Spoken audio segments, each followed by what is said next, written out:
සුබ දවසක් වේවා ඔබ සියලු දෙනාටම.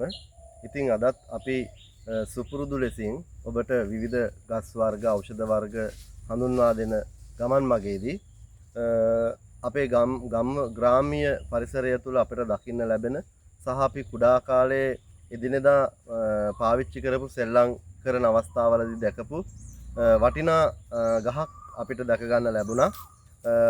දන් ගහ හෙවත් බලු දන් කියලා තමයි ඒක හඳුන්වන්නේ.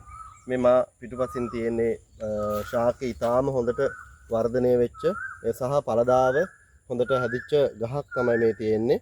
මේක ඉදුණට පස්සේ කළු පාටට හුරු දම් පාටට මේ මගේ අතේ තියෙන්නේ ඒ නෙලාගත්තු ගෙඩි කීපයක්. මේ හරිම ආසාවෙන් අපි සෙල්ලම් කරන මේකේ වර්ණයත් එක්ක කුඩා කාලයේදී මේක තුවක්කු වලට පාවිච්චි කරන්නත් අපි අරගෙන තිනවා විඩි තියන්න විදිහට.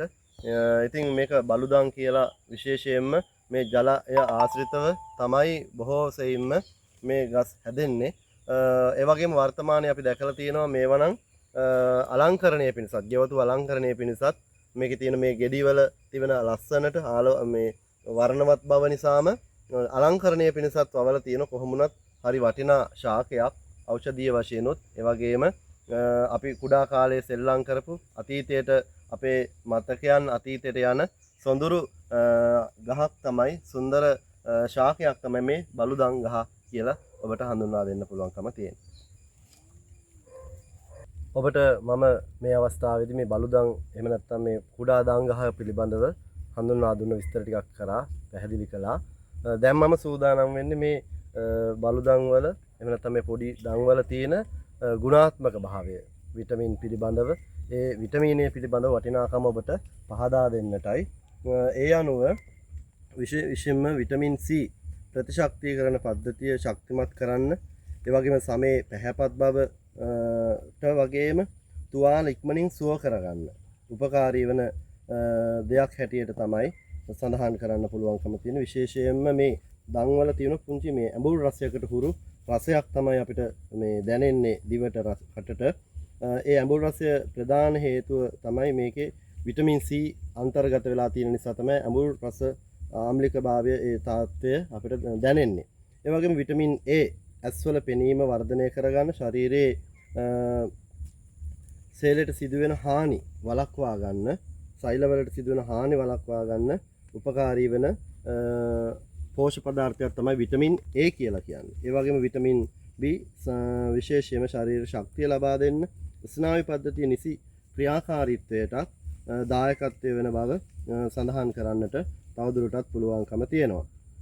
ඉතින් ඒ නිසා විශේෂයෙන්ම මේ ඇන්තෝනියස් එහෙම නැත්නම් මේ දංගෙඩි වල පැසුණු දංගෙඩි දම් පාටට එහෙම නැත්නම් කළු කාල වර්ණයට යුක්තයි.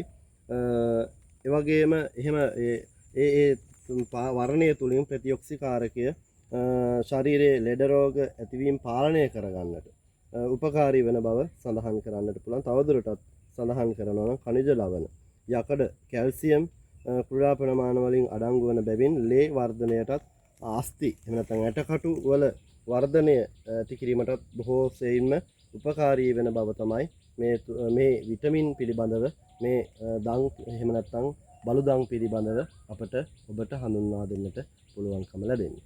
ඒ වගේම තමයි මම මේ ගහ ඔබට හඳුන්වා දෙනකොට කිව්වා අපිට අතීතයේ සුන්දර ළමා කාලයට අපේ මතකයේ යනවා කියන කාරණාව. ඉතින් ඒ අනුව අර මම ඔබට සඳහන් කළා මේ කුඩා කාලේ සෙල්ලම් කරනකොට කෙලිතුවක්කුව. කියන්නේ මේ උණ ගස් වලින් පුංචි උණ බට වලින් වලට දාලා ඒක විදින්මක් කරනවා. ඉතින් කුඩා දංගෙඩි දෙපසින් තද කරලා තුවක්කුවක් විදිහට අපිට පාවිච්චි කරන්න පුළුවන්. ඒක කිසිම හානියක් වෙන දෙයක් නෙවෙයි. අර සෙල්ලමට අපි පුංචි කාලේ පාවිච්චි කරපු තවත් පුංචි උපකරණයකට පාවිච්චි කරන්න පුළුවන් දෙයක් හැටියටත් මේක අපි කෑමට වගේම අර සෙල්ලම් කරන කුඩා කාලයේදී ඒ විදිහේ දේවල් වලටත් ගන්නවා. ඉතින් ඒ නිසා පුංචි පත්තර කෑල්ලක් තෙමලා ඒක ඔබලා අපි සෙල්ලම් කරනවා වගේ මේ දංගෙඩිත් ඒ බටය ඇතුළට දාලා ඒ තුලින් සෙල්ලම් කරන සෙල්ලම් තුවක්කුවක් බවට පත් කරගන්නත් අපිට බහුල වශයෙන්ම කුඩා කාලේ අතීතයේ අපි ඒ වගේ විදිහට කටයුතු කරලා තියෙනවා.